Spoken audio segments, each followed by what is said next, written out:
Welcome to This Explainer. Today, we're going to examine a really fundamental strategic shift happening right now in the global robotics market. For a long time, the industry was all about simple, one-time hardware sales.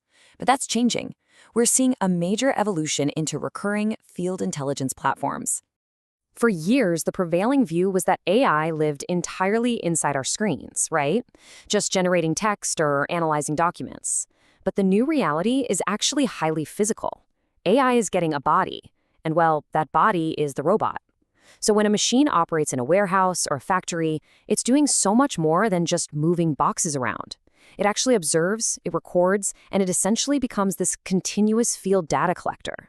And the scale of this transition? It's no longer just theoretical. It is a booming commercial reality. Just to put that into perspective, according to recent data from the International Federation of Robotics, nearly 200,000 professional service robots were sold globally in 2024 alone. Driven by sectors like logistics, cleaning, and medical fields, these aren't just isolated machines anymore. They're growing fleets, operating right there in live B2B environments. Now, this massive scale enables a continuous loop, which we call the core flywheel of physical AI. Think of the physical machine as merely step one. As a robot operates, it captures field data. That data then feeds directly into a digital twin, allowing for advanced AI prediction. And finally, those operational insights become the learning data for the next generation of models. Basically, the robot that works is also the robot that learns. Now, you might be wondering, why rely on field data at all? Why not just train the AI in a perfect computer simulation? Well, it's because the physical world is inherently chaotic. Real warehouse floors are uneven, the lighting fluctuates constantly, and materials, they bend or slip. If you train a model exclusively in a sterile simulation, it's going to fail in a live industrial environment. Field data is what bridges that gap. So what exactly is the robot capturing while it navigates all of these complex spaces? There are actually 5 distinct types of highly valuable field data. First up is map data, which maps the physical space, the paths, and the obstacles. Second is task data, and this tracks things like cycle times and productivity losses.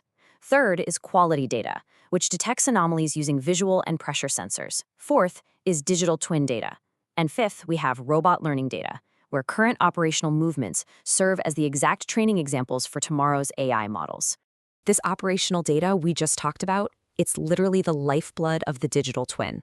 Enterprise platforms from companies like Siemens or NVIDIA take this raw field data and use it to create a living, virtual replica of a real facility. And this is a huge advantage.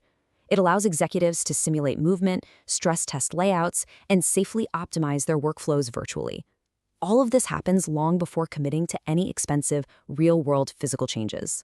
And we're already seeing this flywheel in motion. Take Skilled AI, for example. They're deploying their robotic brain technology directly onto Foxconn assembly lines. By moving robots out of isolated programming labs and putting them right into complex, live manufacturing environments, they're building these massive, highly diverse training datasets. The physical operations happening today are actively scaling their AI software for tomorrow.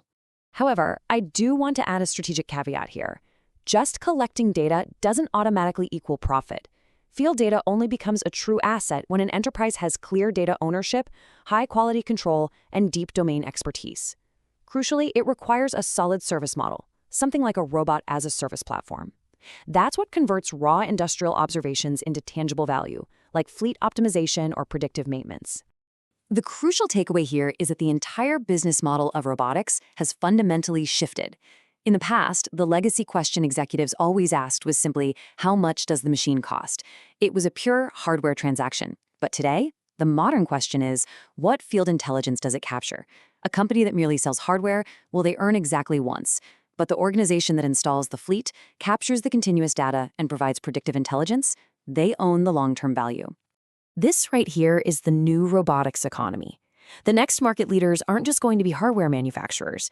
They're going to be the organizations that own the data loop, the ones turning operational footage into actionable intelligence. So, as you evaluate your own automation investments moving forward, you really have to ask yourself, what field data does your robot collect? And ultimately, who owns it?